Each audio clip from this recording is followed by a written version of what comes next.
My friends, it is with a heavy heart that I set pen to paper. I'm watching as the world sways and rushes around me.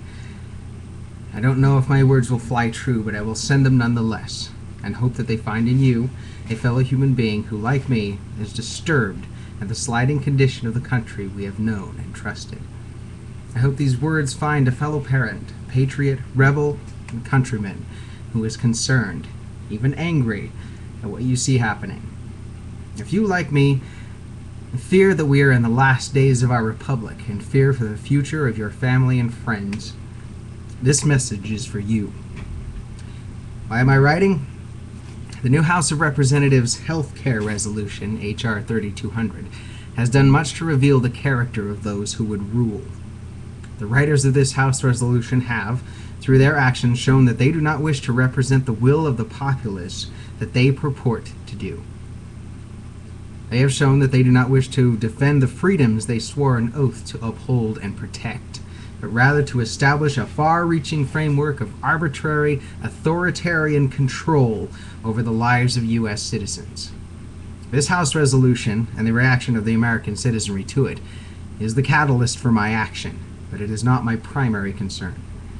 In this message, I wish to address a deeper, more basic aspect of human character and talk about practical life and living in freedom. The new debate and strife over H.R. 3200 has thrown my awareness into examination of our situation as a whole, and is the rising of our populace against this overt grasping for power that has spurred my thinking. And for that, I am grateful to all who stand. I see that the mechanisms of oppression have been with us for a long while. These mechanisms are recognized by our sense of injustice, which ever seems helpless to act. These mechanisms are cloaked in the obfuscations of legal manipulation, and they are pandemically exercised by those who fear no recourse by reason of their position of power. I see two current themes in regards to these mechanisms of oppression. You will obey the law, even whilst established without public consent, and even whilst remaining unenforced on your peers for political or economic gains. 2. You will buy certain products from certain entities, again, usually at the behest of law, or law being used to arbitrarily exclude competitors. Now, I am not striking against the left wing, nor am I striking against the right. I am advocating against those who wield power to the detriment of humanity. I am not recommending armed rebellion. I am attempting to persuade my fellow Americans to exercise their constitutional freedoms. I do not want you to strike down your oppressor. I want you to shrug off your chains. Who am I talking about, do you ask? Whose sinister schemes do I see fomenting in the shadows? The answer is old, but it is not tired. Fascists. Lest I lose you to wondering if I'm a crazed conspiracy theorist, let me tell you what I mean when I say fascist. The ancient Roman symbol of power was a fasces, and was a series of sticks bound together with an axe representing armed, unified power and authority. Note the link that I provide shows the widespread presence of the fasces in the United States itself. Wink. This stick was used to strike down the enemies of Rome with impunity, the bearer of it having been granted absolute power and authority to do so by the Senate. Mussolini and his ilk revived the national pride of Italy by invoking the image of Rome in its might and naming their party after the symbol of this power. The modern definition of fascism is debated and disagreed over. For example, merely attaching a flag to a stick can be considered fascism in a strict etymological sense. Therefore, when I use the word, let my personal definition be known. Fascism is the use of force to establish an ideal. The forces of fascism are physical force, legal force, and emotional force. Physical force: jailing opponents, violence, terrorism, assassination, and murder. Legal force: the use of a court system to punish rivals, create arbitrary financial burdens, and otherwise harass and intimidate, rather than using the court to redress wrongs and uphold the common morals. Also, the passage of laws at the behest of, or in exclusive favor towards, one group or another in an authoritarian manner, so as to prohibit the exercise of similar freedoms by all.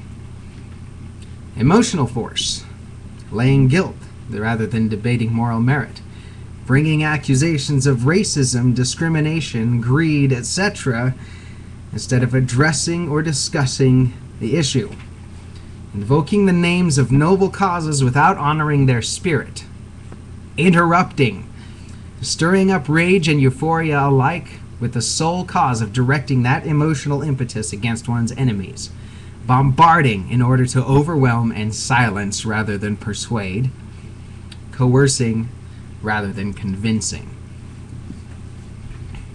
I do not list monetary force because monetary force may be applied at any level, any time, and any way in any of these three forces.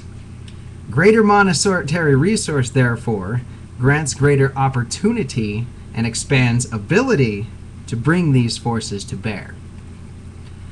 Now, these forces have their proper application. Physically defending oneself when attacked, or defending the nation when attacked, is the right of all. Equitable application of the law, should it be morally founded, guards against and rectifies all manner of social ills. And being passionate about one's beliefs is quite essential. Even anger has its place. It is a defense. Note that you must be attacked to become angry, or perceive that you have been attacked. The list I provided should be more than adequate to place these forces and their misapplication into their relationship with what I have defined as fascism. Who are the oppressors? Look at the events unfolding around our country and pass them through that screen of fascism that I have provided. The oppressors, the fascists, are those people and groups who wield those forces of fascism, whether they speak for or against the issues. Let me make myself perfectly clear. If you practice the things that I just listed, I don't care if you're agreeing with my position. I consider you to be one of the oppressors. If not today, then tomorrow. What is their motivation? I do not know. Or rather, I do not understand the motivation. I do not understand why it is so personally important to rule men's lives. In the last days of the Republic, Roman elites seized masses of power and resources that were, according to the laws on the books at the time, reserved for the people.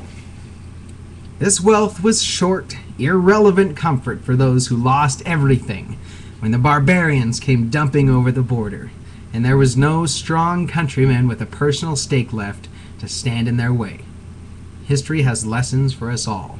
Scholars, merchants, students, kings, senators, housewives, soldiers, farmers, all. History shows that power always turns into one form of tyranny or another. Always. Frank Herbert said, inside every revolutionary is a closet aristocrat. The Bible says, do not the rich oppress you and drag you into the courts, James 2. Lord Acton's famous quote is ever repeated and rarely heeded. Power tends to corrupt, and absolute power corrupts absolutely. Great men are almost always bad men.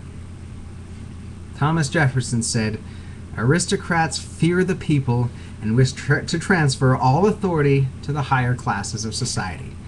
I could go on and on with these observations, but it has little point. You either agree with me or you don't.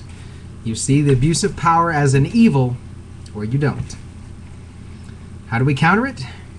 The only way to escape this is not to play the game. I believe that the founders embodied this principle into the Declaration of Independence and the Constitution. The power of every institution is limited there. Even the power of people to decide the course of others' lives. We counter it with an affirmation of freedom. This seems vague because it is. It's a principle. Make an affirmation with your own life. I am free. Make a pact with yourself to notice when your freedoms have been contravened by a fascistic force. Instead of brushing it off as the latest in a long list, and it is a long, long list of something you can't do anything about, say something about it. Tell a friend about it. Tell a stranger